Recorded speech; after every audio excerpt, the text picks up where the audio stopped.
Bueno, buenas tardes a todos. Bienvenidos a esta sesión de Hablemos de Paleobiología, un espacio de divulgación para la paleontología y las geociencias. Y ya hoy contamos con la fortuna de tener a la doctora Catalina González Arango, profesora asociada de la Universidad de los Andes e investigadora en temáticas como cambio climático, paleoecología, biodiversidad y cambios en los neotrópicos del norte de Sudamérica. La cual el día de hoy nos va a hablar un poco sobre los paisajes climáticos del Cuaternario en Colombia. Con esto, doctora Catalina, ya tiene el espacio. Muchas gracias por asistir. Vale, pues muchísimas gracias a todos por la invitación, por haberse unido un viernes por la tarde a una charla de ciencia. Yo no los conozco muy bien, pero asumo que son estudiantes de pregrado, no sé si también hay estudiantes de posgrado acá en la sala. Me alegra mucho porque la Nacional es mi casa también, académica, y pues cualquier intento por tratar de unir una comunidad alrededor de estos temas pues es súper importante para todos, ¿cierto? Son los temas que siempre hemos estudiado desde el laboratorio Paleo, que es donde yo trabajo acá en la Universidad de los Andes, y obviamente mientras más gente juntemos alrededor de estos temas, pues mucho mejor. Entonces agradezco muchísimo pues la invitación a León, que fue el que inicialmente me contactó, pero obviamente a todos los organizadores de este espacio y del semillero. Entonces yo lo que preparé para el día de hoy es más como una clase, es un poco como un formato de clase del Cuaternario. Pues el Cuaternario es larguísimo, pero nosotros en Colombia tenemos unas evidencias maravillosas, que es de lo que les voy a hablar un poco hoy. Por más de 40, 50 años ha habido pues una generación entera de paleoecólogos, paleoclimatólogos trabajando en Colombia en temas del Cuaternario, y ahora tenemos como una base de conocimiento muy robusta sobre la que hemos seguido como construyendo. Entonces un poco yo les voy a hablar del estado del arte, lo que sabemos del Cuaternario en general, y me quedan faltando un montón de cosas para cuando hacemos zoom en las escalas, y cuando ya dejamos de hablar de todo el Cuaternario, sino que nos enfocamos en ciclos glaciares específicos, o cuando nos enfocamos, por ejemplo, en el Holoceno específico, pues ya hay otro universo de cosas que ocurren y que valdría la pena mirar en otro momento. Así que me excuso porque no voy a alcanzar a hablar como de todas esas otras escalas, que también son apasionantes, pero pues quedamos a disposición para más adelante de pronto conversar sobre ellas. Entonces, pues ustedes están acostumbrados, supongo como por la naturaleza del semillero, de hablar de escalas de tiempo bastante largas, ¿cierto?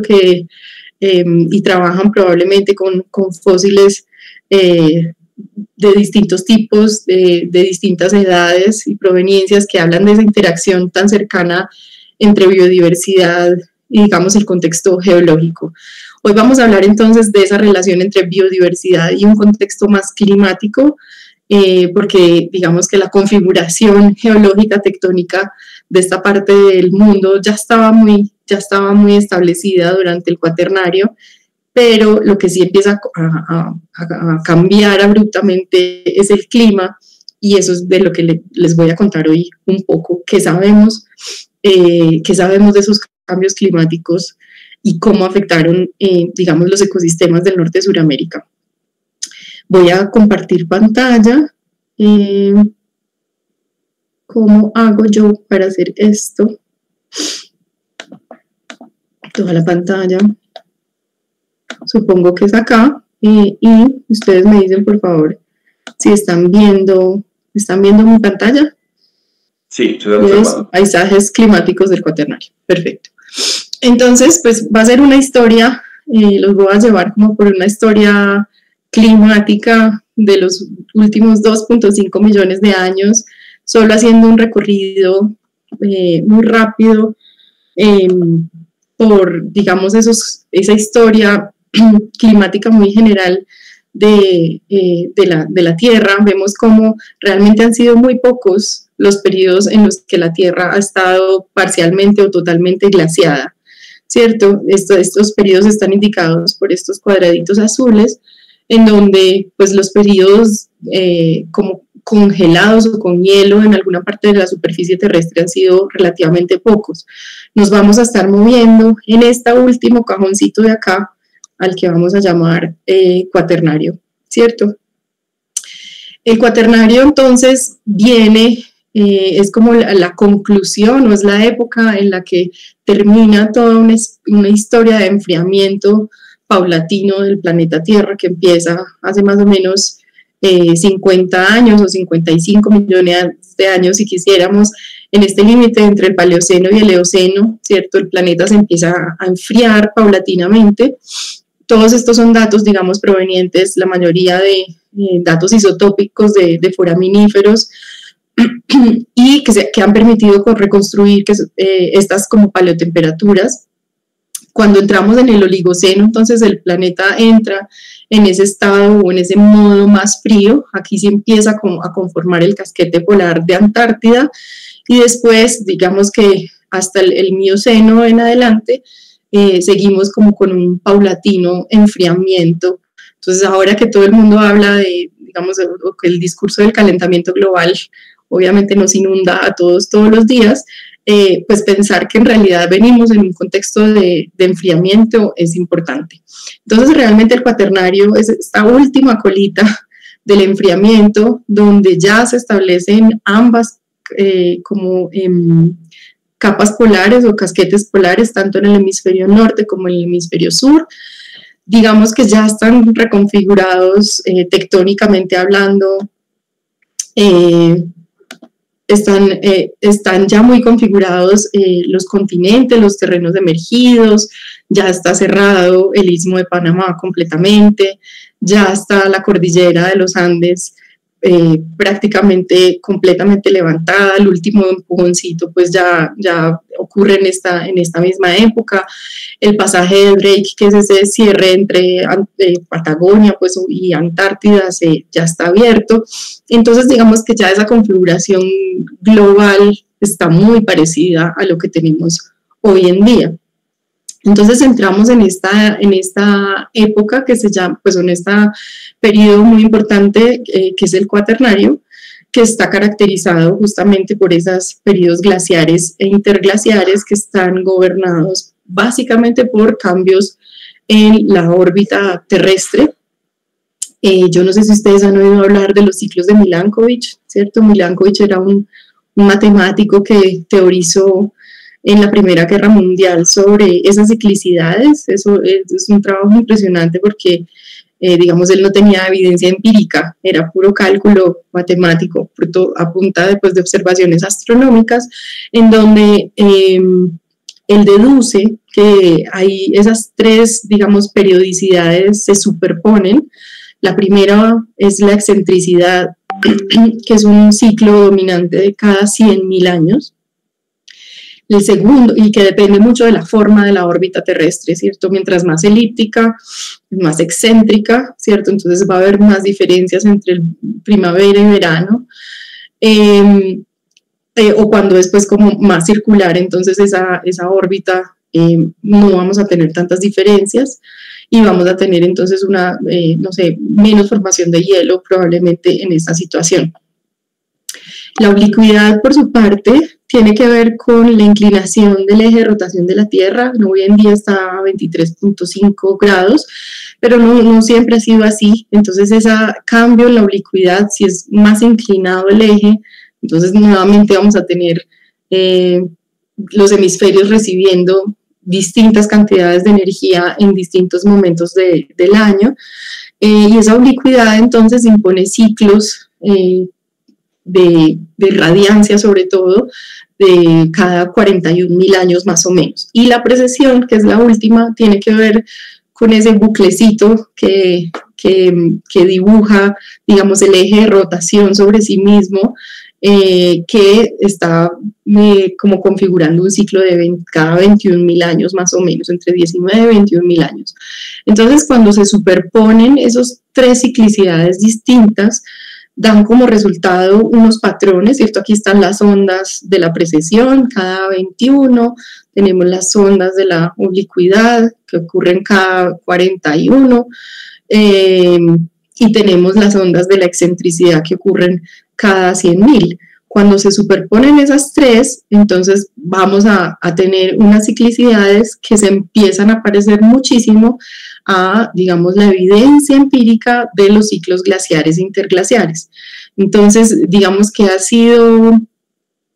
hay detalles pequeños de esa teoría de Milankovitch que todavía no son, se ponen en duda, pero en general es tan fuerte la coincidencia y los patrones repetitivos que aparecen en esas periodicidades pues que se ha adoptado mucho en el mundo del paleoclima, que es Milankovitch el que define a través de la irradiancia solar en distintos hemisferios del planeta, digamos, la formación de hielo o el descongelamiento de hielo en alguno de los dos hemisferios, los gradientes de temperatura, ¿cierto? Y finalmente, pues toda esa formación de los casquetes polares que asimismo con las retroalimentaciones, digamos, del albedo y demás, entonces da como consecuencia unos periodos repetidos de glaciares e interglaciares. Entonces, pues para ustedes seguramente están familiarizados con el término de las glaciaciones, que son esos periodos fríos que después, digamos, se calientan más o menos abruptamente. Aquí les estoy mostrando solamente los últimos 800.000 años. Entonces, digamos, hay un enfriamiento paulatino y después un calentamiento mucho más repentino. Y lo que es muy importante entender, pues es todo un patrón como los dientes de una sierra, ¿cierto? Y es justo a partir de esos registros de núcleos de sedimentos marinos o núcleos de hielo en el que se ha podido ver entonces la relación tan estrecha que hay entre CO2 atmosférico, temperatura, metano. Entonces, justamente esta ciencia es la que ha permitido entender cómo los gases de efecto invernadero, digamos, que han resultado de la quema de combustibles fósiles son los responsables del calentamiento actual. Entonces, esas relaciones empíricas han sido supremamente importantes. Entonces, aquí tenemos 5 millones de años, ¿cierto?, de historia climática, y ustedes ven cómo más o menos a partir de 2.5, 2.6 empieza, digamos, a oscilar este sistema cada vez con, digamos, oscilaciones más marcadas, y hay una diferencia importante en quién manda, digamos, el patrón general, cuál de los ciclos.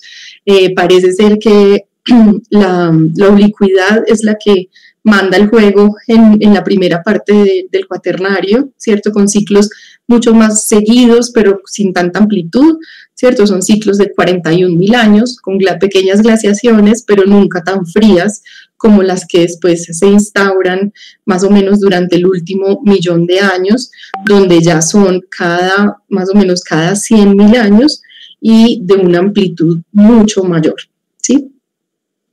Miren, me parece importante que vean, esta es la señal de isótopos de oxígeno, pero muy importante que entiendan la escala de variación de temperatura, ¿cierto? Esto es a partir de núcleos de hielo en Antártida, y vean que la diferencia de temperatura entre un glaciar y un interglacial es más o menos de 10 grados, es un montón, ¿cierto?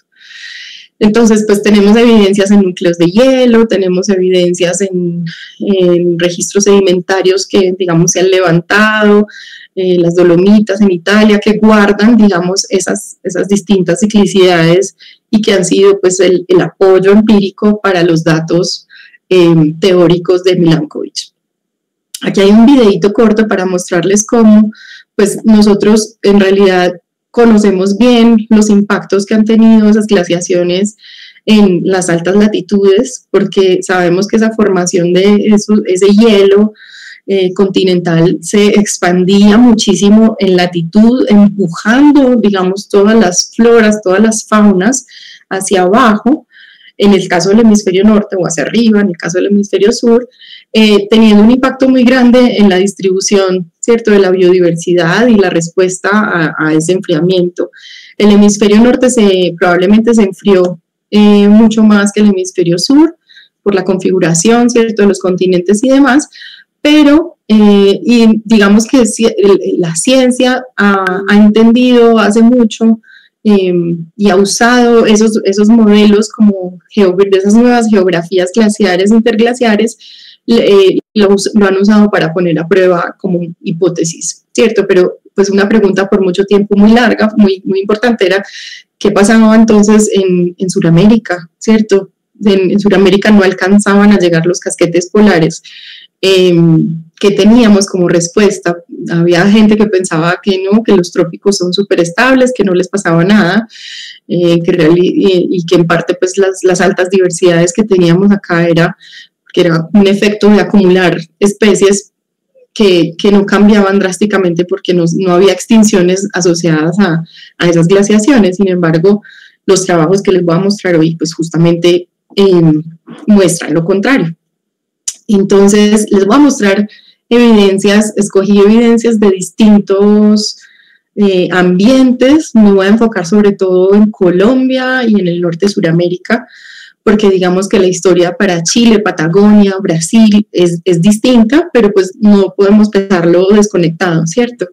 Voy a hacer énfasis un poco en lo que conocemos de Colombia y sobre todo pues voy a estar un poco sesgada a lo que sabemos desde la paleoecología, que es lo que yo estudio, y tengo pues como que ser clara en que yo personalmente en mi trabajo como de investigación he aportado relativamente poco a esta historia en estas escalas de tiempo. Yo he trabajado un poco en algunos de los datos míos que vamos a ver son de bosques montanos y premontanos y un poco en la parte de manglares y tierras bajas. El resto es un poco una recopilación como de la literatura y de lo que hay publicado. Entonces, aquí les cambio la escala de tiempo, es el mismo millón de años, vamos a enfocarnos en ese millón de años, y miren que les volteé la escala, el 0 que está a mano izquierda es el presente, y 1000 acá en este caso sería 1.000.000 de años atrás. Entonces, digamos que en este caso, a diferencia de la curva que les había mostrado antes, esta es una curva, una reconstrucción de temperatura que ya no se hace con base en foraminíferos del fondo marino, sino que se hace a partir de unas ecuaciones en las que se convierte una señal de la proporción de polen de páramos versus polen de bosque altoandino. Esa proporción va cambiando y eso se puede utilizar como paleotermómetro porque hay una relación muy estrecha entre la elevación a la que alcanzan los ecosistemas de montaña y la temperatura. Entonces se utiliza como paleotermómetro. En este caso, entonces, lo que vemos es que, digamos, esta es una temperatura inferida a partir de los cambios de vegetación de la sabana de Bogotá. Entonces, aquí empieza un poquito la historia, contar cómo esta cosa tan global y esas glaciaciones se empiezan a expresar en el norte de Sudamérica. Y esto, pues, ha sido el resultado de décadas de investigación de los grupos, especialmente holandeses. Aquí Thomas van der Hamen fue como el pionero, que después con Henry Hiemstra en Ámsterdam, los grupos de trabajo de la Universidad de Ámsterdam, formaron una gran cantidad de personas, muchos colombianos y muchos, digamos, que ustedes probablemente conozcan del Servicio Geológico o de la Universidad Nacional, el profesor Rangel, bueno, profesores que todavía están vigentes en su trabajo académico y que fueron formados por ese gran grupo de investigación en Holanda, que fueron, digamos, los que dieron origen a estos registros de los que estamos hablando acá. Entonces, en este registro lo que vemos es que esa temperatura ha ido cambiando, ¿cierto?, entre periodos más fríos que están en azul y periodos más calientes que están en rojo, donde pues es muy importante entender varias cosas. Pues lo primero es, miremos los cambios de temperatura. Ahorita dijimos que eran algo entre 8 y 10 grados de temperatura en la Antártida, mientras que acá, digamos, en el trópico estamos viendo algo entre 7.6 y 13.6, un poquito menos, ¿cierto? Como 5 o 6 grados entre lo más frío y lo más caliente. Y eso es importante tenerlo en cuenta porque nuevamente los promedios o lo que se vea en Antártida no necesariamente es exactamente lo mismo a lo que estamos viendo acá. Pues lo primero es que el rango es un poco menor. Lo segundo es que parece que la vegetación tropical no es tan estable como se pensaba, que es muy importante, y que justamente estos cambios en elevación están implicando que los ecosistemas, digamos, los ecosistemas de montaña y de alta montaña, es decir, el límite entre el bosque altoandino y el páramo, esa línea imaginaria en la que se dividen esas dos unidades ha ido cambiando un montón en altitud. Entonces miren cómo durante los periodos más fríos teníamos páramos probablemente a 2.200 metros, mientras que en las épocas más calientes, como hoy, por ejemplo, que estamos en un interglacial, esa línea de páramo podría estar más o menos a los 3.400 metros. Entonces miren que tenemos más de 1.000 metros de altura de diferencia, que ahorita se los voy a mostrar mucho mejor en otras figuras. Pero entonces aquí tenemos mucha información para llevarnos como para la casa. Pues los ecosistemas de alta montaña han cambiado un montón en elevación. La mayoría del tiempo, si ustedes ven, es mucho más el azul que el rojo. Los rojos son poquitos, son unos piquitos y son puntos muy excepcionales. Hoy nos estamos moviendo en la excepción, ¿cierto?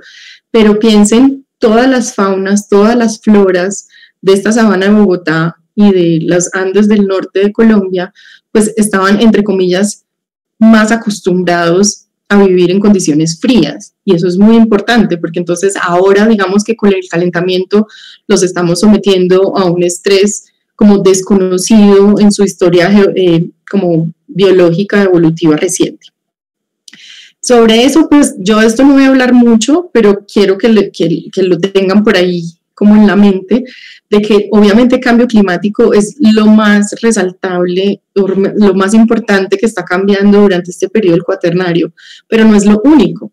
Es lo importante porque digamos, se ha descrito mucho como mecanismo, se ha entendido, se le ha dedicado mucha tinta a entender estas variaciones del Cuaternario, pero también hay otros procesos. Sí, si yo les dijera, por ejemplo, cómo fue el fenómeno del Niño durante el Cuaternario o qué pasó con la actividad volcánica durante el Cuaternario, ahí también hay unos universos muy apasionantes y que no son completamente independientes, porque entonces ustedes saben que el vulcanismo muy fuerte puede ayudar a llevar al sistema a situaciones mucho más frías, por ejemplo, o a que las situaciones frías duren más, o hay relaciones muy interesantes entre la temperatura y la intensidad del fenómeno del Niño. Entonces, bueno, ahí hay cosas como que se las dejo en borrador, que las podemos como conversar más adelante. Si ustedes van como a la información que hay disponible en este momento, cuando yo hice mi doctorado no había un mapa del último máximo glaciar, no había unos primeros como ensayos, unos proyectos muy grandes que se llamaban CLIMAP y demás, donde estaban tratando de compilar la evidencia paleoclimática para poder decir cómo era el mundo durante esos periodos glaciares e interglaciares. Hoy en día tenemos mucha información, cada vez más robusta, no es perfecta porque cada vez van saliendo más cosas, pero ya podemos hacer unos mapas y ya nos podemos imaginar ese mundo cómo era durante esos periodos glaciares. Y no solamente en términos de temperatura, que obviamente ya les dije, la temperatura estaba mucho más fría. Miren la escala, entonces lo que están viendo arriba es la diferencia de temperatura entre un periodo, a ver, si cogemos la diferencia entre la parte glacial fría y la parte interglacial caliente, esa diferencia nos da estos mapas, ¿cierto? Entonces lo que estamos viendo es que durante los periodos más fríos, que cogemos como ejemplo o como prototipo, lo que se llama el último máximo glaciar que ocurrió hace 21.000 años, si cogemos esa temperatura vemos como el último máximo glaciar fue entonces más o menos como 6 grados centígrados más frío en el hemisferio norte, pero vean que es muy interesante ver que no en todo el planeta era 6 grados más frío. Toda la parte como tropical en realidad se enfrió mucho menos, y lo que muestran algunos datos es que las montañas, por ejemplo, se enfriaron más que lo que se enfriaban los océanos. Eso, digamos, lo sabemos por un montón de datos y por el entendimiento pues, del sistema climático. Y muy interesante pensar que las épocas glaciares e interglaciares son esto en términos de temperatura, pero ¿cómo serían en términos, por ejemplo, de humedad o de precipitación? Y entonces lo que vemos es que también tenemos datos de cómo sería ese mundo en términos de humedad, ese mundo glacial en términos de humedad. Estos son los últimos modelos del PIM 4, que es digamos, un consorcio de muchos modelos, y está en el atlas del IPCC, si lo quieren mirar y descargar.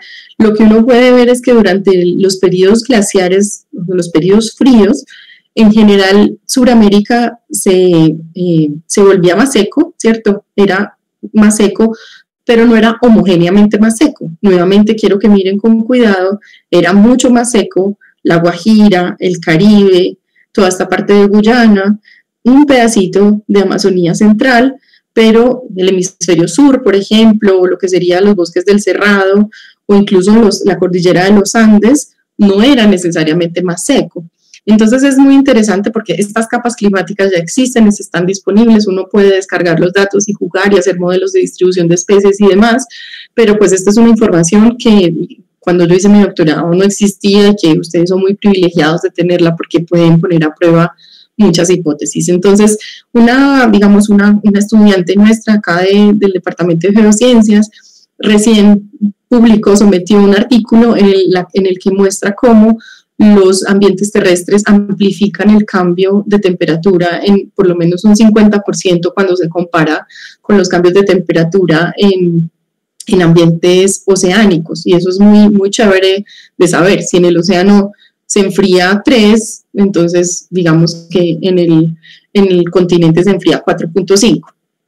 En términos de precipitación, entonces, pues es importante ver los cambios que ya habíamos hablado de condiciones mucho más secas en la parte caribe y un pedazo de la parte amazónica, pero también muy interesante pensar que esa estacionalidad de la precipitación era distinta, ¿cierto? Hoy en día tenemos estas precipitaciones con un veranito a mitad de año y un veranito a final del año y 2 periodos de lluvia, ¿cierto? A comienzo y a final del año. Durante los periodos glaciares, entonces, según esos modelos de clima que tenemos hoy en día, podemos entender que la estacionalidad cambiaba un poco. Esto es una diferencia, es difícil de leer, en realidad es una sustracción de cómo era la estacionalidad en el máximo glaciar menos la estacionalidad hoy en día, pero lo que les quiero mostrar es cómo la estacionalidad cambia, sobre todo, o se agudiza mucho en el periodo de mitad de año, y hay otros periodos que permanecen muy parecido a lo que tenemos hoy. Entonces, digamos que se marcan mucho más las estaciones, y eso también es importante si estamos pensando en la respuesta de los organismos vivos. Recientemente, Correa, Costa y colaboradores hicieron un modelo entonces de modelo de distribución como de espacios climáticos, y eso lo convirtieron en biomas, ¿cierto? Hicieron una traducción de esas variables de temperatura, precipitación y de las 19 variables que hay en WorldClim, que son unas variables con las que trabajamos, digamos, los biólogos. Cogen esas variables y describen los biomas modernos en función de esas variables y proyectan el pasado, cómo debieron ser las distribuciones pasadas de los biomas basados en esas evidencias de temperatura, precipitación, estacionalidad y demás. Lo que vemos primero es que los biomas modernos son distintos a los biomas del último máximo glaciar. De todas maneras, la unidad de biomas es una unidad muy robusta y muy grande porque digamos, los biomas son como unos espacios climáticos muy grandes, entonces para cambiar un bioma por otro se necesita un cambio como muy drástico, y como les decía, pues los cambios más grandes son justamente en la parte norte de La Guajira, del Caribe, donde veíamos esas sequías mucho más pronunciadas. Miren acá los cambios se notan. No, la Amazonía en ningún momento se reemplaza por sabana, que en una época se habló mucho de eso, de los refugios pleistocénicos, eso ya está rebatido, digamos. La Amazonía no se convirtió en sabanas, probablemente hubo cambios en algunos bordes y demás, pero pues como tal permaneció como una zona muy estable, que es lo que vemos aquí en este azul oscuro, que esto es un mapa de estabilidad o de inestabilidad. Lo más oscuro quiere decir que el bioma permanece igual durante todo el tiempo. Y vemos que pues, los cambios más importantes son en que se establecen un montón de desconexiones en esta parte, como en este arco más seco debajo de la Amazonía, y que se empiezan a establecer unos bosques más fríos y más húmedos en esta parte. Pero realmente lo que nos compete a nosotros, que es la parte norte, pues en esencia no cambia tanto a nivel de grandes biomas, ¿sí? Este ejercicio hay que repetirlo, los invito, si a alguien me interesa, inmediatamente leí este paper, dije, lo quiero hacer a nivel de ecosistemas para ver si hay como una mayor resolución que podamos aprender un poquito más. Entonces, ¿qué pasa en la sabana de Bogotá? La sabana de Bogotá ha sido pues el caballito de batalla de estas reconstrucciones del Cuaternario por mucho tiempo. Estos son los diagramas de Tomás Van der Hamen y su grupo de colaboradores, donde aquí pintan, digamos, a la sabana de Bogotá, como en este perfil, donde Bogotá estaría en este huequito acá y digamos, los sitios de perforación están acá. Hoy en día estamos rodeados en Bogotá de bosques andinos, ¿cierto? Son los bosques que conocemos cuando uno va a caminar por los cerros de Bogotá, ¿cierto? Que son arbolitos, uno sabe, incluso en los campus, tanto en la Nacional como acá en los Andes, hay, digamos, vegetación de esa nativa que caracteriza los bosques andinos. Si uno quiere ir al páramo, entonces le toca empezar a subir a Chingaza o le toca ir a Choachí y subir más o menos a lo que son 3.400, 3.500 metros sobre el nivel del mar, y ahí uno empieza a ver como parchecitos de páramos y ya pues prácticamente queda muy poca nieve por aquí cerca de Bogotá, pero pues uno puede ir a Sumapaz, donde hubo nieve, pero pues puede ir al Cocuy, donde todavía pues hay relictos de nieve. Pero pues digamos que la historia que les voy a contar tiene que ver con que no siempre esa fue la distribución. Entonces estas personas o estos investigadores, colegas de Ámsterdam, y junto con lo que hoy es el Servicio Geológico Colombiano, que entonces se llamaba Ingeominas, con la Universidad Nacional, sacaron un montón de núcleos de sedimentos, de lagos, para ver si podían reconstruir esa historia ecológica y climática de esta región del mundo. Y en efecto, Colombia y digamos la sabana de Bogotá es el sitio en Sudamérica con los registros más completos y más largos probablemente de todo el continente. Hay otros esfuerzos parecidos en la laguna de Titicaca, y hay otro sitio en Argentina, pero pare de contar. O sea, lo que tenemos nosotros como patrimonio geológico y patrimonio ecológico en las montañas de la Cordillera Oriental es impresionante, porque pues justamente teníamos una condición muy única de unos lagos antiguos que se fueron colmatando, pero al mismo tiempo había un fenómeno como de subsidencia, donde el fondo del lago se iba como haciendo más profundo, entonces siempre había espacio disponible para que el lodo se siguiera depositando. Entonces eso pues permitió que se acumularan cientos de metros de pantano, donde está toda la historia climática y ecológica de este lugar del mundo, que es excepcional. Entonces pues uno es como honrar ese patrimonio climático y ecológico que tenemos, y realmente pues debería ser como conocido por todos el ABC de estos cambios que significan. ¿Qué hemos aprendido? Pues esto fueron décadas de trabajo, entonces pues yo de manera muy grosera voy a pasar rápidamente por las principales conclusiones, pero obviamente hay muchísimo que aprender. Yo no sé si ustedes me están viendo en cámara a mí, pero aquí detrás tengo, si no ahorita se los muestro, toda esta colección del Cuaternario de Colombia, que son decenas de libros, son justamente el resultado de todos estos trabajos de todas estas personas. Entonces ellos pues básicamente encontraron que el páramo estuvo presente o ha estado presente en este lugar del mundo por lo menos desde hace 2.5 millones de años. O sea, prácticamente todo el Cuaternario hemos tenido páramo. Esa fecha se ha ido corriendo con otras evidencias de otros grupos de investigación. Hemos visto, digamos, especies típicas de páramo depositadas en la Amazonía, indicando presencia de páramos ya desde el Mioceno, o incluso en el fondo marino hemos visto como señales de páramo también desde hace 6 millones de años. Los datos filogenéticos pues, y de filogenómica muestran cómo hay especies de páramo que empezaron a diversificarse antes. Entonces, bueno, juntando todo, parece que el páramo es más viejo que esto, pero la evidencia que tenemos en la sabana de Bogotá es que desde hace 2.5 millones de años había páramo. Incluso los trabajos de Lina Pérez, que es como de la edad de ustedes, está justamente publicando recientemente estos datos donde no es 2.25 sino 3.6, que es un dato súper chévere porque lo mueve más de 1 millón de años atrás. Y pues que hemos aprendido en términos como de la ecología es que la composición de los bosques ha sido relativamente estable, es decir, estable, sí cambia la composición de las especies, pero digamos que esa comunidad es estable en cuanto las proporciones, si uno ve los porcentajes, son muy parecidos entre glaciación y glaciación, se recupera a velocidades parecidas, como que la configuración y la función de ese sistema que se infiere es muy parecida durante cada periodo glaciar. Obviamente hay cambios muy importantes como cuando llegan unos inmigrantes muy importantes.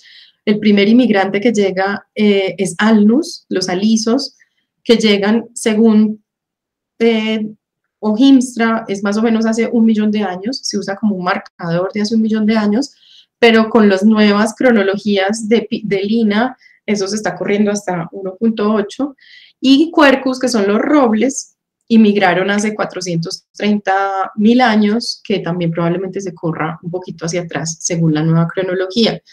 Datar esto es súper difícil, ¿cierto? Datar esto es re difícil, y esa ha sido como una de las dificultades más grandes de que no se ha podido establecer una datación independiente, sino que ellos lo que hacen es lo que se llama wiggle matching, y es que las subidas y bajadas se correlacionan visualmente con subidas y bajadas del registro isotópico del mar. Entonces, digamos que establecer las cronologías no ha sido fácil, pero pues por lo menos más de 2.5 millones de años sí seguro tenemos. Vemos que entonces durante los periodos glaciares fríos, el páramo se ha extendido, y durante los periodos calientes, los bosques de tierras bajas han subido. Entonces miren que es un movimiento entre subir y bajar esa línea, ¿cierto? O esto es lo de hoy, donde tenemos mucho bosque y poco páramo, y una situación contrastante durante un glaciar frío, es que todo este cinturón baja, ¿cierto? Se extiende el hielo hacia abajo, los páramos también bajan, Bogotá estaría cubierta de páramos,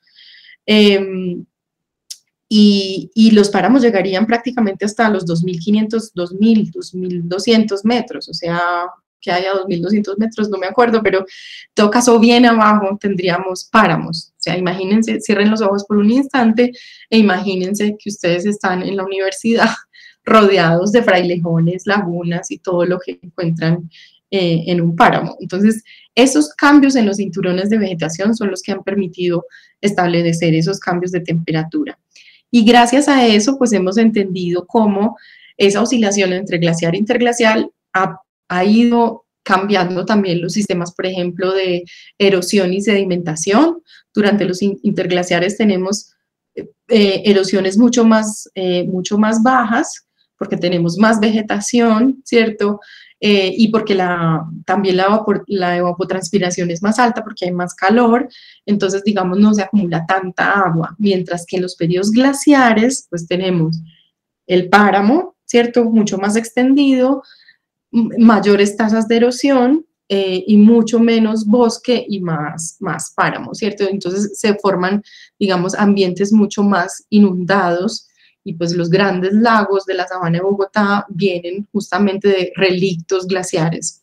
Entonces, esa dinámica de cambiar, miren lo que sería la sabana de Bogotá durante un periodo glaciar y la sabana de Bogotá durante un periodo interglaciar, ¿cierto? Nosotros estamos acá, la Universidad Nacional está por acá, la Universidad de los Andes está más en la montañita, pero pues básicamente, miren, piénsense en un sistema súper dinámico, ¿sí? Completamente dinámico.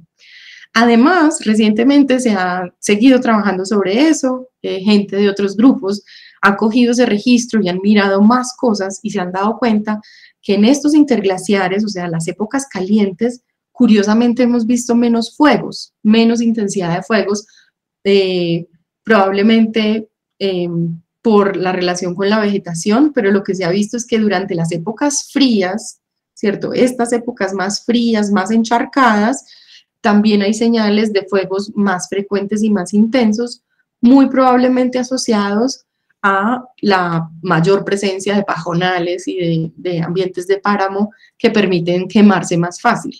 Entonces hay una interacción muy interesante que uno piensa que los fuegos son solamente sequía, sino también combustible en este caso. Entonces todo eso hemos ido aprendiendo recientemente. Y digamos, este ha sido el caballito de batalla de muchos de mis colegas aquí en el Departamento de Ciencias Biológicas, donde les gusta pensar en términos evolutivos, ¿cierto? Y ven que las glaciaciones son un motor de diversificación impresionante. Entonces, miren que tenemos Colombia con una topografía muy compleja, ¿cierto? Tenemos 3 cordilleras, no una, sino 3, pues sí, con 3 ramales de cordillera con procesos distintos, tiempos distintos, pero sobre todo con como topográficamente muy distintas, ¿cierto? Entonces la occidental es más bajita, la central es son picos más elevados y más puntiagudos, la oriental probablemente es casi tan alta como la central, pero con unos platós mucho más ensanchados, y esa topografía interactúa entonces con esa señal climática y da como respuesta pues unas variaciones en los patrones espaciales. Uno ve que entonces durante los periodos fríos, todos los piquitos que hoy en día están como aislados de páramo se conectan mucho más durante los periodos fríos porque esos páramos bajan y se empiezan a conectar. Y durante los periodos calientes quedan aislados como piquitos como los tenemos ahora. Ahora repitan eso, no por una, ni 2, ni 3, ni 4, sino como 8, 10, 20 veces, y pues vamos a tener un motor evolutivo donde estamos fragmentando, conectando, hibridando, mezclando, colonizando estos procesos completamente, son como que ocurren muchas veces en corto tiempo, pues están actuando como un motor de diversificación. Esto pues, esa idea la ven muy bien expresada en este artículo de Susset y de Henry en el 2018, que está además acompañada por un video súper bonito que yo se los dejo para que lo vean si no lo han visto, donde explican muy bien cómo esos procesos de conexión y desconexión, cómo son motores para que se formen nuevas especies. Y pues es una idea parecida, pero además con la idea adicional de que eso no ocurre solamente en las puntas de las montañas, en las partes altas, sino que las especies de las zonas bajas, o digamos los ecosistemas de las zonas bajas, también van a sufrir procesos de conexión y desconexión de acuerdo a eso.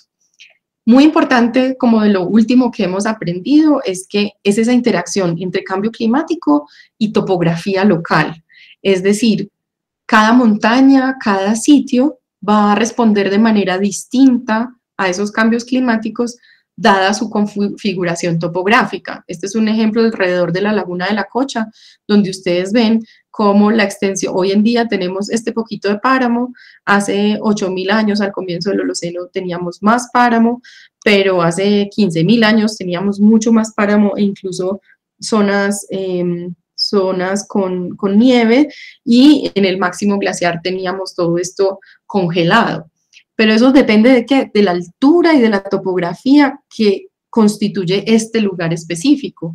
Y eso entonces, pues repetido, digamos a nivel de todas las cordilleras, lo que uno ve es que en periodos glaciares donde los páramos están súper extendidos, pues hay unas unidades muy conectadas, pero inmediatamente empieza a calentar, ¿cierto? Esas unidades conectadas se parten en unidades más pequeñas. Y si se sigue calentando aún más, pues se siguen fragmentando esas unidades. Entonces, lo que se fragmenta digamos, lo que se fragmenta en un interglaciar, pues ya es el extremo, pero en la mitad hubo procesos paulatinos de desconexión dada la topografía del lugar. Y eso es muy importante porque no tenemos que pensar en los extremos, ¿cierto? Los extremos es lo que uno piensa como para idealizar el modelo, pero en la mitad también están ocurriendo procesos muy interesantes cuando están pues, las tasas de cambio maximizadas. Tengo ejemplos de cómo esto ha afectado la diversidad en algunos grupos. Ustedes seguramente este artículo se los recomiendo, donde Santiago Madriñán y sus colaboradores demuestran cómo el páramo es uno de los hotspots de biodiversidad con mayor tasas de diferenciación y de evolución en alturas pues, de los ambientes como fríos.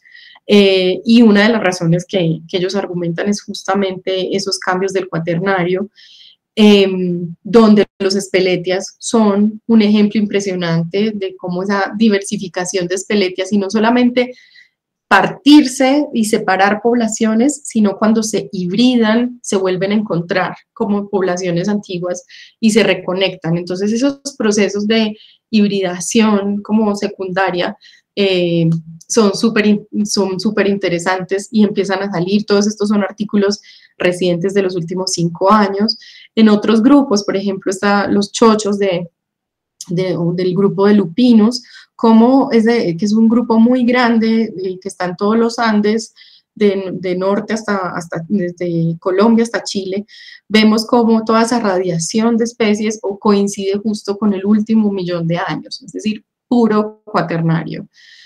No solo plantas, pajaritos, ¿cierto? Obviamente los colibríes que les gusta tanto y son tan afines a bosques montanos e incluso hasta páramos, han mostrado cómo se han diferenciado y se han formado pues, nuevas especies en el lapso de algunos cuantos ciclos glaciares interglaciares. Por ejemplo, lo estaba viendo esta mañana, este grupo de ratoncitos que son súper abundantes, miren los tiempos donde los máximos de tasas de especiación coinciden justamente con el cuaternario, ¿cierto? Empieza el cuaternario y se disparan las tasas de especiación. Entonces, de alguna manera hay una relación muy estrecha con esa heterogeneidad y variación climática con esas, digamos, presiones evolutivas sobre las especies.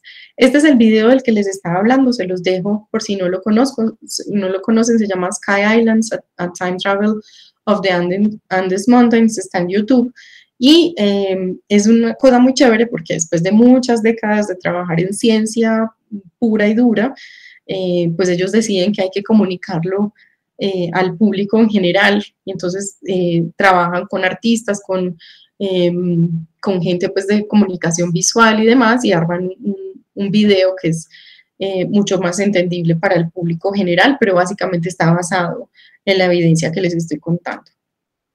Entonces lo que se encuentra es que en zonas altas básicamente la vegetación respondió rápidamente a los cambios climáticos, especialmente de temperatura, y que las glaciaciones entonces se proponen como importantes mecanismos de diversificación, donde en los periodos fríos las zonas altas se conectan y las zonas bajas se aíslan, mientras que en los periodos cálidos es la inversa, las zonas altas se aíslan, quedan islitas, y las zonas bajas se conectan. Entonces miren que es muy interesante, depende de uno donde esté parado, entonces la misma glaciación puede estar teniendo un efecto distinto en la conexión y conectividad de paisajes.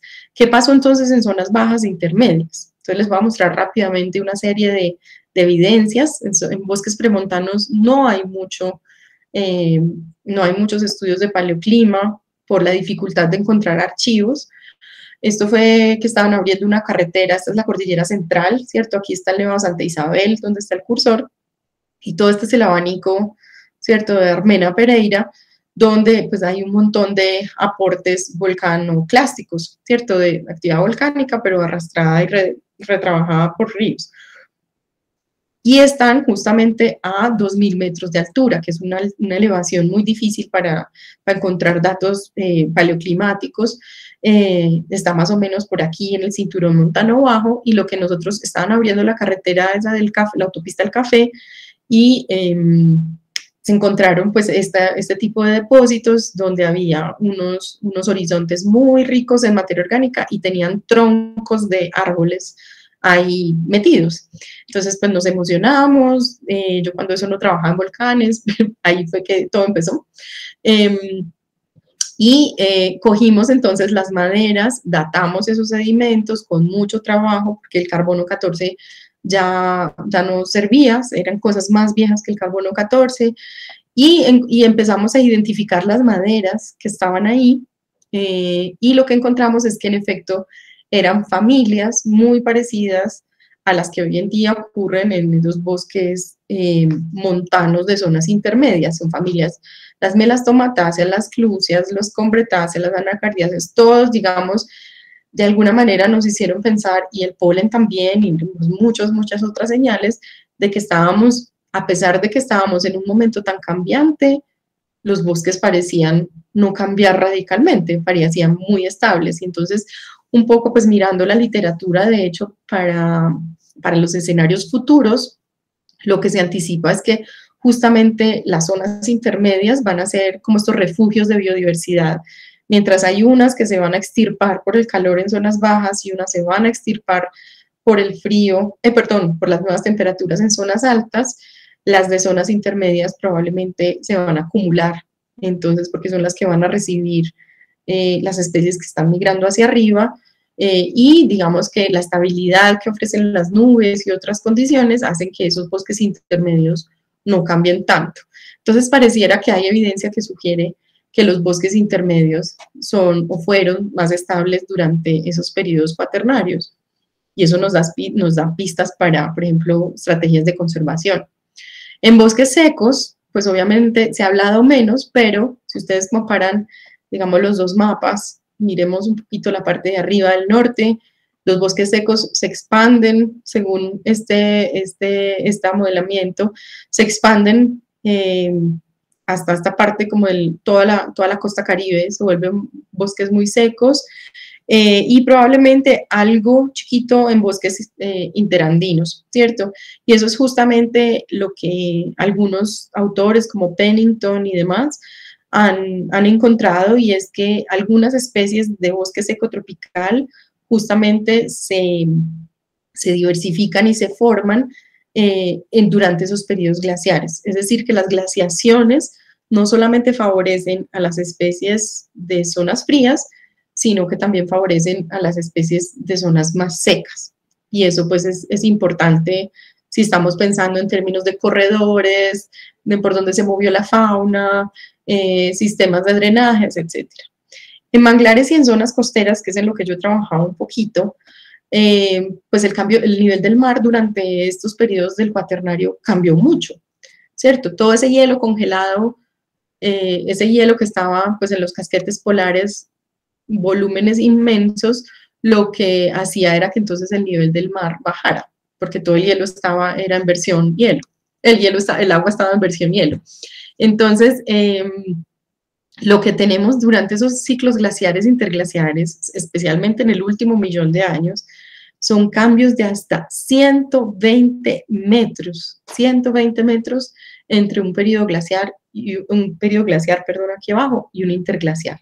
120 metros de diferencia de altura, y eso es muy potente, ¿cierto? Si hacemos un zoom al último periodo máximo glaciar, ¿cierto?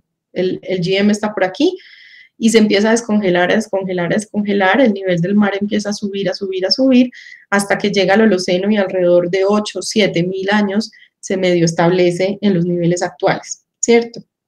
Y eso es muy importante, porque si uno empieza a pensar, pues primero, en términos de corredores, si pensamos en términos de corredores, por ejemplo, para fauna, pero no solo para fauna, sino también para las personas, los habitantes, los ocupantes de Sudamérica, esas zonas costeras que quedaron expuestas, que en muchos casos, miren, por ejemplo, en Brasil, es impresionante, son millones de hectáreas que ganan de línea de costa, pero Colombia no es nada despreciable. Si ustedes ven lo que está pintadito en azul claro, son las zonas nuevas, digamos, emergidas durante esos periodos glaciares. Entonces ahí pues se establece vegetación, pero se establece, por ahí puede pasar fauna, por ahí pueden pasar personas, y se ha hipotetizado que son rutas pues potenciales para la ocupación del continente desde el punto de vista humano, seguramente para fauna también. Entonces, ¿qué pasó, por ejemplo, con los ecosistemas de manglar? Y ahora todo el mundo se hace esa pregunta, que con el calentamiento, el aumento del nivel del mar, los manglares van a sufrir o no van a sufrir. Y bueno, aquí un poco está la respuesta de qué han hecho los manglares en otros momentos como estos, donde entonces esto fue a partir de núcleos del fondo marino en la cuenca de Panamá, donde sacamos esos núcleos y empezamos a reconstruir la señal palinológica que llegaba de toda esta zona, ¿cierto? Es una integral de todo lo que está por acá. Entonces lo que empezamos a ver es que más o menos hace 13.000 años empiezan esos manglares a irles muy bien. Por aquí en 10.000 años están en el pico máximo y después más o menos alrededor de 6.000 ya empiezan a declinar y se quedan en valores como los que tenemos hoy en día.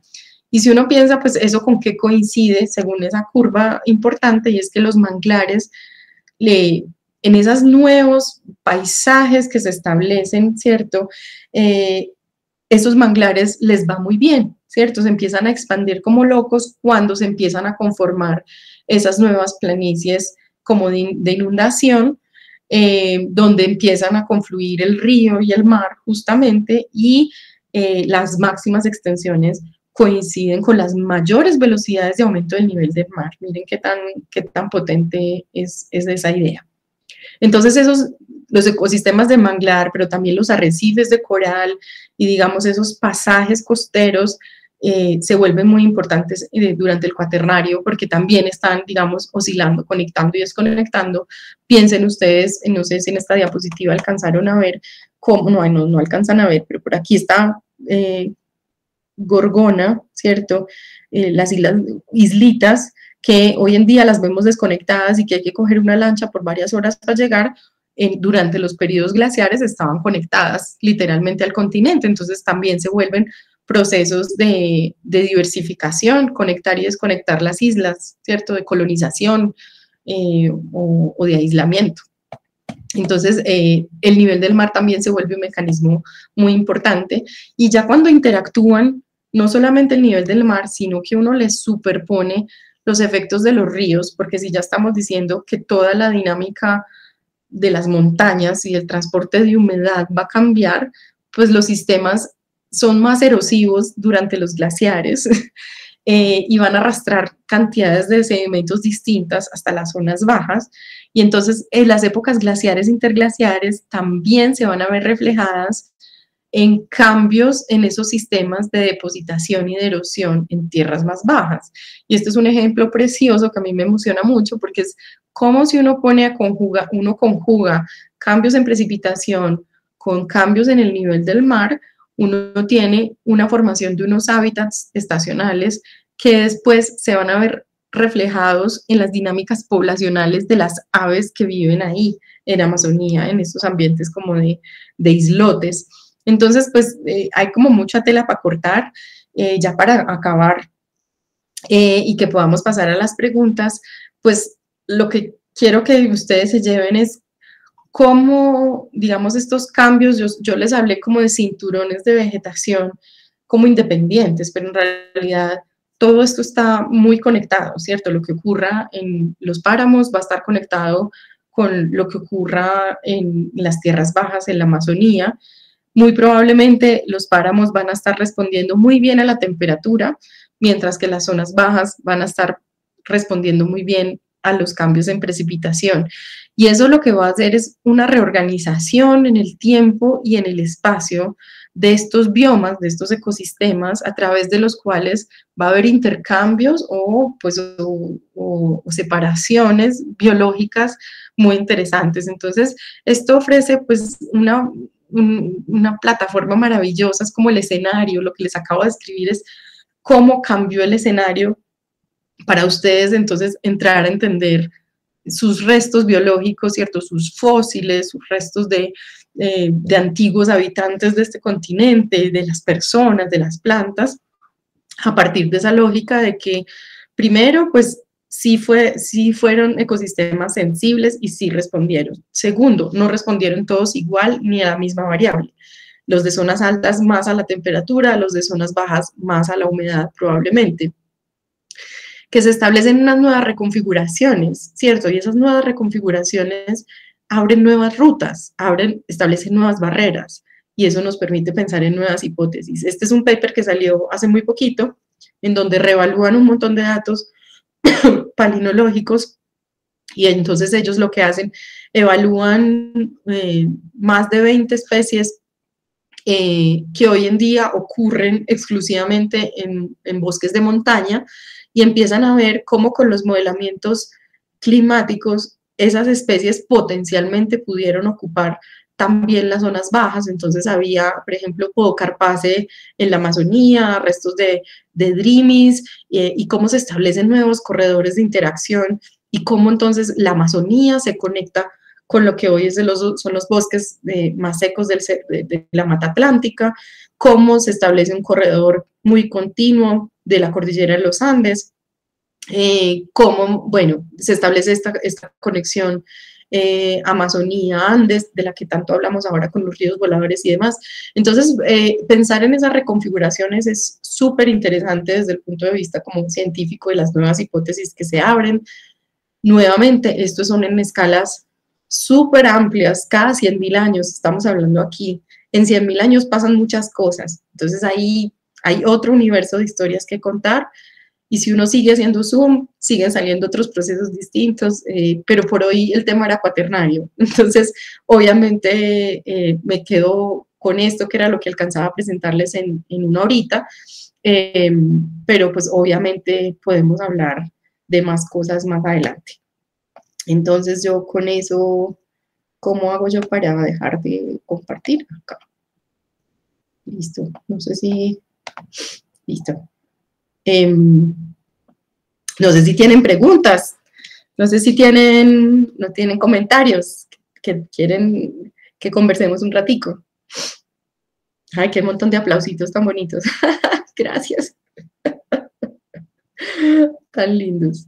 Me gustaría más ver las caras, pero yo sé que no se puede por el tipo de reunión. Pero si tienen preguntas, no sé, o ideas o cosas que quieran que ahondemos un poco más. No hablé, por ejemplo, de las dunas. Había unos restos de dunas que había en ciertos sitios de la Amazonía que se les atribuían a periodos más secos. Bueno, pero en general uno no alcanza en una hora. Profe Catalina, muchas gracias. Entonces damos espacio a la pregunta. Comenzamos, si quieren, con Julián David.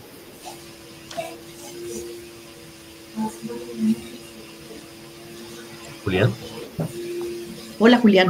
Hola, buenos días. ¿Cómo estás? Bien, gracias. Sí, tenía una duda respecto a de qué manera se puede evidenciar, pues ya de manera visual y en campo, ese cambio entre glaciación e interglaciación, por ejemplo, en la zona de Bogotá, en esas lagunas, sí, como geológicamente, ¿cómo se podría evidenciar? Me imagino que por Boyacá eso pues se debe evidenciar muy bien, pero pues... pues lo que estás preguntando es súper importante, y es... no todo, o sea, hay archivos que guardan la señal climática y hay otros que no. Entonces, por eso digamos, los paleoclimatólogos o los paleoecólogos siempre estamos buscando buenos archivos. Buenos archivos son sitios donde, digamos, la señal se construya cronológicamente y se preserve. Y eso quiere decir que entonces todos esos ambientes donde hay acumulación en capas, son buenos. Entonces piensen ustedes, un árbol puede ser un buen archivo paleoclimático, pero pues para lo que dura el árbol, que serán un par de cientos de años a lo sumo.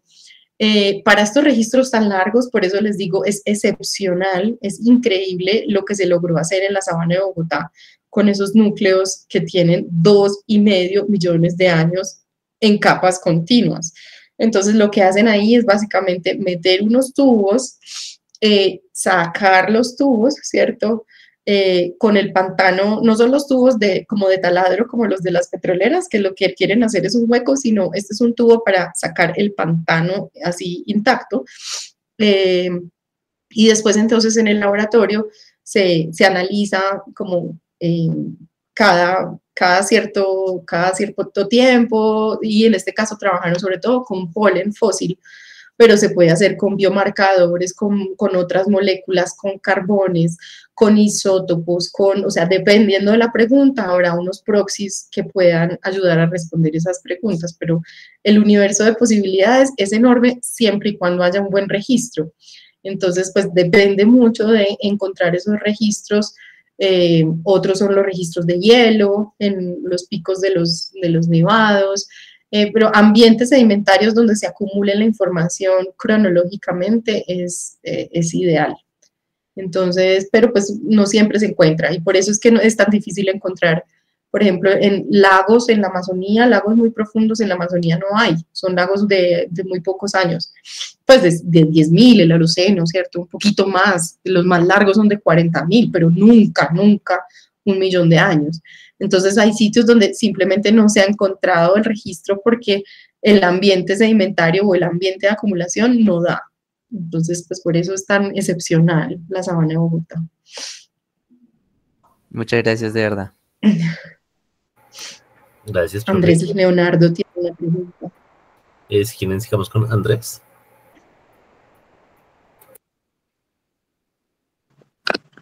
Aló, aló. Hola. Buenas tardes. Hola, Andrés. Hola, doctora.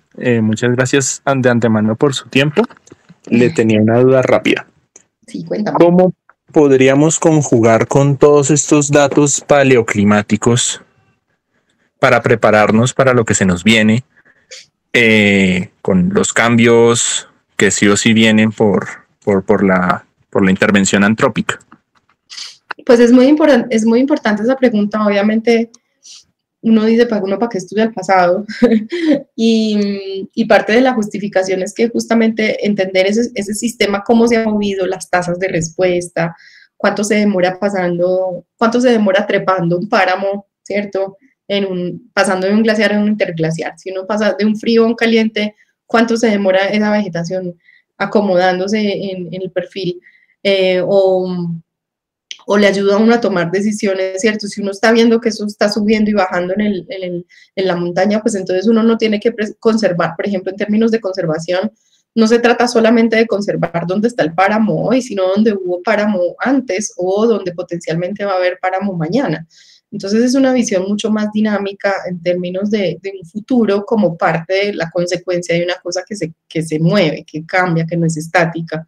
Entonces yo creo que ahí la gente que estudia geo, que estudia bio, es muy valiosa para estos discursos, porque los discursos de ahora son fotos instantáneas. En cambio, una visión más dinámica es muy importante. Ahora, los límites naturales del sistema se definen es con paleo, o cómo respondió en otros interglaciares se define es con paleo, o futuros más calientes, cómo era el mundo tropical en futuros más calientes, se ve con paleo. Entonces paleo se vuelve como una fuente, es como el punto de referencia para poder imaginarnos esos futuros, para ver esos sistemas naturales, cómo aguantan, cómo se ajustan, o si colapsan, o si vamos a cambiar de biomas, bueno, etcétera. O sea, hay muchas cosas que preguntarse. Perfecto. Muchísimas gracias. Un gusto, gracias a ti. Gracias. Facu Rodríguez. Sí, señora. Primero que todo, un gusto y muchísimas gracias por este tiempo. Y también una pregunta muy rápida. ¿Dónde tienen estas columnas, estos tubos que sacan del pantano? Y si los tienen en público, eso, los tienen para poder ver. Con unos estudiantes con Lina Pérez, que les conté, estábamos tratando de buscar los núcleos originales de Funza 2 para aplicar unas técnicas nuevas de biomarcadores, y los núcleos estaban perdidos. Obviamente, el compromiso en ese momento fue que a Holanda se iban unos y aquí en Colombia quedaban otros. En el Instituto Colombiano del Petróleo en Santander, ellos tienen un repositorio de una litoteca grande y ahí están algunos de esos núcleos. Creo que se puede acceder, pero con convenios, con de todo, porque obviamente son como el respaldo. El respaldo, pues, por ejemplo, Funza está, en este momento Funza, el núcleo de Funza, el de los 2 millones de años y medio, está con la ciudad encima. O Fukene, por ejemplo, Fukene, hay varios, Fukene puede ir todavía y volver a perforar, pero la datación y toda la cosa. Entonces, para responderte, hay algunos que están perdidos, hay otros que se usaron ya hasta el máximo, o sea, se gastó todo el sedimento, y hay algunos cuantos que están, algunos en el Instituto Colombiano del Petróleo, como respaldo, en Holanda todavía hay algunos, pero depende de las preguntas, pues uno podría pues, pedir o trabajar con alguien para que lo dejen acceder. Entonces, nosotros pudimos acceder, encontramos el de Funza, lo encontramos, y pudimos acceder a algunos pedacitos porque ya quedaba muy poquito del núcleo, quedaba muy chiquito. Ok, muchísimas gracias. Pero pues uno puede hacer huequitos, o sea, si uno no va a estudiar los 2 millones de años, sino que uno va a estudiar el Holoceno, pues uno puede ir a sacar un núcleo nuevo, o sea, esas cosas se pueden hacer. Claro. Sí, no hay que sacarlo el gigante, yo trabajo en el laboratorio en núcleos del Holoceno que son 2 metros, pues eso sí se puede. Ok, muchísimas gracias. Dale. Diego. Buenas tardes. Bueno, muy amable por la charla, muy interesante. Perdón, una preguntita. Digamos la relación megafauna que siempre se ha hablado con relación a las temperaturas, ¿hay alguna opción de saber hasta dónde pudo, digamos, bajar en altura esa megafauna?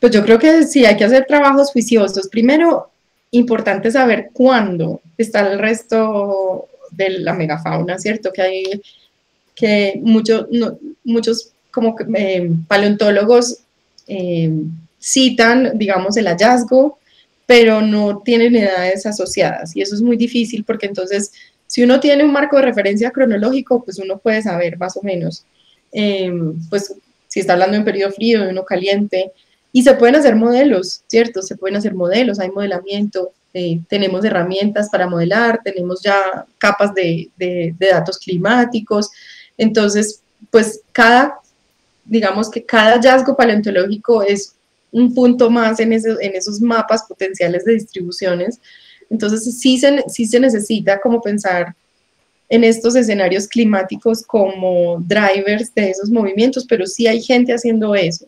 Se necesitan datos en la medida en que desarrollemos mejores técnicas de ADN antiguo y podamos decir esto está emparentado con esto, o simplemente cuando hagamos un buen trabajo taxonómico y podamos decir esto es de este grupo, pero es distinto de este, pues todos esos hallazgos van a permitir después armar una gran historia. Yo sí creo que uno podría, si uno conoce, o sea, si uno hace un buen trabajo y tiene ejemplares de muchos individuos de la misma especie o del mismo grupo, uno sí podría hacer ejercicios de modelamiento y ver hasta dónde bajaron, sí. Perdón, y una segunda, los núcleos que se manejan siempre tendrían que ser de suelos, y suelos con alto contenido orgánico. No, estos no son de suelos, estos son de hecho de fondo de lagos, estos son de los fondos de los lagos, de lagos que ya no son lagos, pero no son suelos. Sí, idealmente ambientes anóxicos, es decir, que hayan tenido mucha agua, porque eso es lo que preserva un poco la señal y la preserva bien, pero pues ahora incluso hay otros métodos que no necesitan, o sea, para polen, que es lo que trabajo yo y que es lo que yo les mostré, sí se necesita que sea ese tipo de ambientes, o diatomeas también, pero si uno va a hacer, por ejemplo, biomarcadores, ahora el biomarcador se puede hacer en suelo, no tiene que ser en... Lo que pasa es que esos sedimentos de fondo del lago son muy buenos acumulando las capitas, ¿cierto? El fondo del lago lo que hace es acumular e integrar la señal de toda una cuenca, y eso es muy importante. Si no te quedas con una señal demasiado localizada que no te permite, pues, hacer como una extrapolación regional. Entonces, por eso los lagos son muy interesantes. Idealmente lagos, lagunas, turberas o sitios como de acumulación, el fondo del mar, pues hay muchas opciones. Listo, muy amable. Dale. Bueno, no sé si hay más preguntas, un montón de gente en la sala. Muchas gracias. Gracias a ti, profe, de verdad. Gracias por el tiempo, la disponibilidad, la charla. Ya para cerrar, yo sí tenía como una pequeña pregunta que me surge. Cuando hablamos como de la determinación de la línea del paleorrelieve del páramo, ¿sí? Que decimos que esa línea ha cambiado. Ha cambiado, sí. Todo esto se hace con determinación del polen, ¿cierto? Como con la marca, como con el registro de polen. Esas que les mostré, sí, pero como les digo, ahora hay otros métodos, que es otro método distinto, que es una temperatura independiente de la vegetación, porque obviamente ustedes saben, la vegetación no responde solo a la temperatura. Entonces, hay gente que está trabajando, Lina, la que les mostré, la que les conté, está desarrollando unos métodos con biomarcadores, que lo que ven ahí son los enlaces que hay en las membranas de las membranas celulares de ciertos organismos. Las membranas, acuérdense de clase de biología, tienen un componente de lípidos, ¿cierto? De fosfolípidos, y en esas membranas de lípidos los enlaces, si son 3 o si son 2, dependen de la temperatura. Entonces, hay unas formas como de bioquímica muy sofisticada, que se llaman biomarcadores, donde pueden estudiar o asignar temperaturas, o son paleotermómetros independientes de la vegetación. Son ya como más otros métodos que pues yo los invito a que los miren, vale mucho la pena, es chévere, obviamente hay que tener un colega que trabaje con eso para poderlo hacer, pero yo creo que ahora lo que viene es eso, trabajar con métodos más independientes. Vale, listo. Sí, precisamente por ese lado iba la pregunta, porque iba a decir cómo descartan la adaptación de una especie, como la adaptación de subir o bajar en el terreno. Y sí, pues en parte la lógica de estos cambios del cuaternario es que no pasa mucho evolutivamente hablando, en términos de que las grandes adaptaciones ya vienen con ellas, ¿cierto? Los nichos no cambian mucho. Es una asunción importante de que el nicho es muy estable, que el nicho se mantiene, porque solo a partir de esa lógica yo puedo decir, en realidad lo que se está modelando es hasta dónde llegó el nicho climático, entonces asumimos que la especie potencialmente se podía distribuir hasta acá.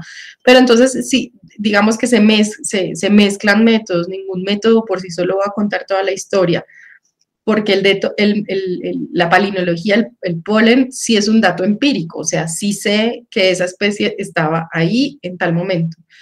Y eso se combina entonces con el modelamiento y digamos, la lógica de los nichos, pero es muy relevante lo que tú estás diciendo. Se asume que en 2 millones de años no hay un gran cambio evolutivo. O sea, se forman especies, pero son especies hermanas, parecidas. Grandes clados no se forman en tan poquito tiempo. Entonces, un poco en esas escalas de tiempo el asunto no es tan grave, porque es muy reciente, las especies no cambian, pero hay que pensarlo, ¿cierto? No sé si los nichos sí son conservados o no. Esas son preguntas importantes. Y por eso hay que tener métodos más independientes. perfecto. Catalina, entonces muchas gracias por hacer parte de estas tardes de paleobiología con el Jipín. Bueno, no, pues muchísimas gracias a todos, espero conocerlos en vivo y en directo en algún momento, y pues un gusto que me hayan invitado, muchas gracias, que estén muy bien, chao. Igualmente, que estés bien, chao, chao chicos, muchas gracias por la asistencia, que estén bien. Sí, todos muchas gracias, que estén